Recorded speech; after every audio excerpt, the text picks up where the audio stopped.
मैं इस वक्त मेरठ में मौजूद हूँ और तस्वीरों के जरिए ये मेरठ का इस्लामाबाद इलाका है। लोगों से खुद जान लेते हैं कि उनका क्या कहना है इस बिल को लेकर।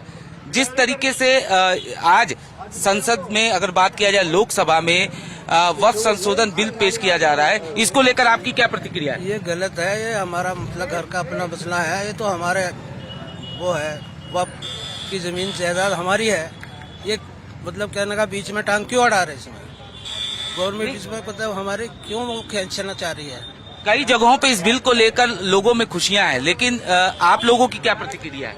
हमारी प्रतिक्रिया इसमें यह है कि ये हजारों साल पुरानी जो विरासत है, तो इन्हें बर्बाद करने से क्या फायदा। बिल तो इनको वापस लेना ही पड़ेगा, क्योंकि इसमें गवर्नमेंट का कोई हिसाब नहीं है। भाई एक चीज दान करता है कोई भी आदमी, तो उसको लौट के ले जाने का उसका किसी भी निजी आदमी का कोई अधिकार नहीं है मालिक बने पूरे पब्लिकेशन में। इस बिल से अगर बात किया जाए तो महिलाओं को सम्मान मिलेगा। कहीं न कहीं गरीब मुसलमान जो हैं वो उनका ये कहना है कि इससे उनके लिए ये बिल अच्छा है।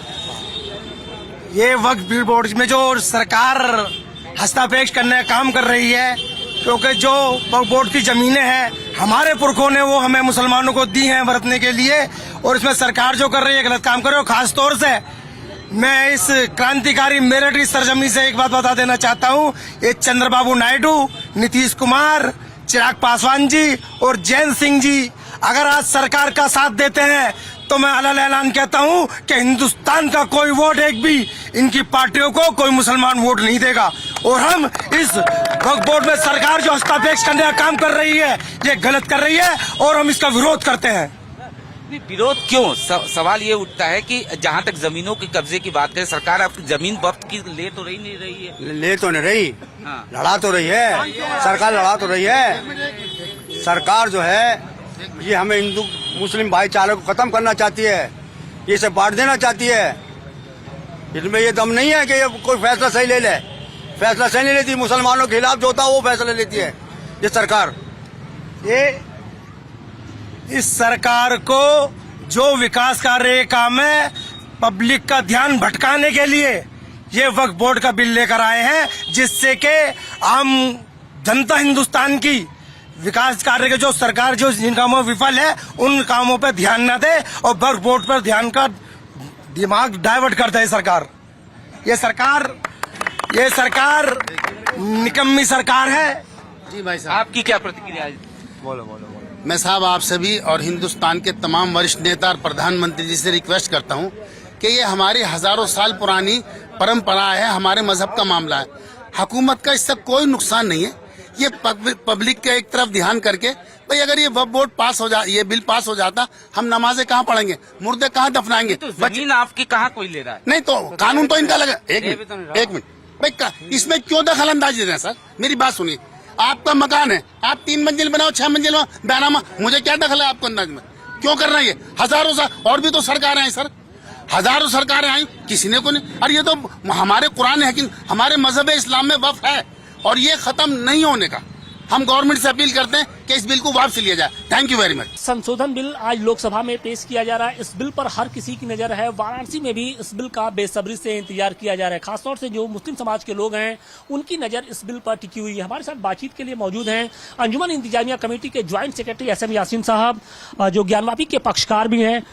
यासीन साहब, ये बिल कितना महत्वपूर्ण है मुस्लिम समाज के लिए और ज्ञानवापी जैसे जो तमाम जो मसले हैं जिनको लेकर एक अदालती लड़ाई चली जा रही है? देखिए, मौजूदा जो वक्फ बिल आने वाला है ये मुसलमानों के लिए जीवन और मरण का प्रश्न है। अब क्या आएगा क्या नहीं आएगा अभी कुछ नहीं पता, और हम सब लोग उस पर नज़र लगाए हुए हैं। हमारी जो सेंट्रल लीडरशिप है वो भी नज़र लगाए हुए है, और इस बिल के आने के साथ ही जैसे ही उनका जो हुक्म होगा सबके लिए, उस पे सब लोग अमल करेंगे, सारे मुसलमान।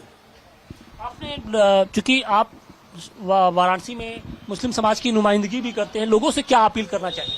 नहीं, हम लोगों से सिर्फ यही अपील करेंगे कि अपने आप से कोई निर्णय न लें। सेंट्रल लीडरशिप जो भी काल देती है या जो भी उनकी प्रतिक्रिया आती है उसके हिसाब से वो काम करें। फिलहाल तब तक शांति बनाए रखें। लेकिन मौजूदा अभी जो बिल की एक प्रारूप तैयार किया गया था उसको लेकर बहुत उहापोह की स्थिति मची हुई है। लोग कह रहे हैं, बहुत सारे संगठन कह रहे हैं कि ये बिल जो है वो मदरसों के खिलाफ है, मस्जिदों के खिलाफ है, कब्रिस्तानों को हड़पने की साजिश रची जा रही है। अगर ये बिल आप लोग के मनमाफिक नहीं आता है तो फिर आगे का रास्ता क्या होगा? क्या आप कोर्ट का सहारा लेंगे? अदालत सबके लिए खुला हुआ है, अदालतें सबके लिए खुली हैं। जाहिर है मसले अदालतों ही में जाते हैं, मतलब कितनों के बाद भी अदालतों ने बहुत कुछ गड़बड़ किया पिछले चंद महीनों में, जब हमारे पूर्व चीफ जस्टिस थे जिन्होंने मतलब बहुत महीन चाल चली थी। ज्ञान माफी का मसला खास तौर से उकर गया, उसके बाद तमाम जगहों पे हो गया था। लेकिन अब जो स्थिति बन रही है, जाहिर है सबके बाद हम अदालत में ही जाएंगे। अदालत के अलावा कोई चारा नहीं बचता है। रहा यह कि जो आपको की स्थिति है, यकीनन स्थिति बनी हुई है। बहुत सी बातें कही जा रही हैं, बहुत से लोग तरह तरह के व्याख्यान दे रहे हैं, बहुत सी बातें कही जा रही हैं। अब उस पर कहाँ तक सच्चाई है नहीं मालूम। इसलिए फिलहाल जब तक बिल पेश नहीं हो जाता, उसकी बहुत सी मुख्य बातें सामने नहीं आ जाती हैं। लेकिन एक बात तय है कि जो हमारे साथ नहीं, हम उसके साथ नहीं। ये बात समझ, ये तय है।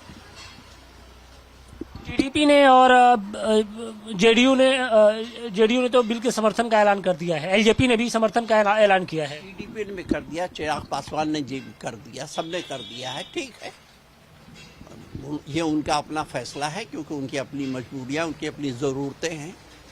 हम ये नहीं कह सकते। हम उम्मीद लगाए बैठे थे कि शायद ये लोग कुछ क्योंकि अभी बिहार में इलेक्शन भी होने वाला है और बहुत से लोगों ने खुल करके, जैसे इंडिया ने, गठबंधन ने पूरा खुल के समर्थन दे दिया है कि नहीं हम इसका विरोध करेंगे। ये बहुत अच्छी बात है, उसका हम स्वागत करते हैं। और आगे मुल्क के क्या हालात बनते हैं ये आज के बाद तय हो जाएगा। आज का जो बिल संशोधन जो बिल पेश किया जा रहा है वो आगे का रास्ता तय करेगा। अगर ये बिल मुसलमानों के हित में नहीं आता है, यानी जो आप लोग की जो उम्मीद है, उम्मीदों पर खरा नहीं उतरता है, तो अब आर पार की लड़ाई। नहीं, हम आर पार तो नहीं कहते हैं इसको, क्योंकि हमारी जो संघर्ष हमारा जो है शांतिपूर्वक संघर्ष, वो तो जारी रहेगा। उसको आर पार न कहिए, संघर्ष हमारा जारी रहेगा और न्यायालय का रास्ते खुले हुए हैं। संघर्ष का रास्ता क्या होगा? अब ये सेंट्रल लीडरशिप तय करेंगे। जो हमारी सेंट्रल लीडरशिप जितनी जमातें हैं, जमातुल्लाह है, ऑल इंडिया मुस्लिम फसला बोर्ड, जमात इस्लामी वगैरह है, ये लोग जो तय करेंगे वही होगा। सरकार से क्या उम्मीदें कर रहे हैं? सरकार से कुछ उम्मीदें हैं आपकी? सरकार से हमारी कोई उम्मीद नहीं है, क्योंकि सरकार का जो रवैया रहा है वो आमतौर पर खिलाफ रहा है। इसलिए सरकार से हम कोई उम्मीद नहीं करते हैं। और नहीं, मस्जिदें सबसे बड़ा मसला ये, इस बिल के आ जाने के बाद प्लेस ऑफ वर्शिप एक्ट कहीं रह ही नहीं जाएगा। प्लेसेस ऑफ वर्शिप एक्ट 91 जो है, उसी को कमजोर करने के लिए ये बिल लाया जा रहा है। प्लेसेस ऑफ वर्शिप एक्ट कहीं नहीं रहेगा। प्लेसेस ऑफ वर्शिप एक्ट अगर खत्म हो जाता है तो जाहिर सी बात है कि बहुत सारी जो मस्जिदें हैं उन पर बहुत सी चीजें, बहुत कुछ हो जाएगा। प्लेसेस ऑफ वर्शिप एक्ट अगर खत्म हो जाएगा तो सब कुछ खत्म हो जाएगा। इसलिए देखिए, हम उम्मीद करते हैं कुछ अच्छा ही होना चाहिए, नहीं होगा तो देखा जाएगा। शुक्रिया बातचीत के लिए। तो ये थे अंजुमन इंतजामिया कमेटी के ज्वाइंट सेक्रेटरी एसएम यासीन साहब, जिन्होंने कहा कि ये चूंकि लोकसभा में ये बिल पेश हो रहा है, लिहाजा उन्हें सरकार से बहुत उम्मीदें तो नहीं है, लेकिन आगे का जो रास्ता होगा वो उनकी सेंट्रल जो लीडरशिप है वो तय करेगी कि क्या इस मसले को किस तरीके से आगे बढ़ाया जाए।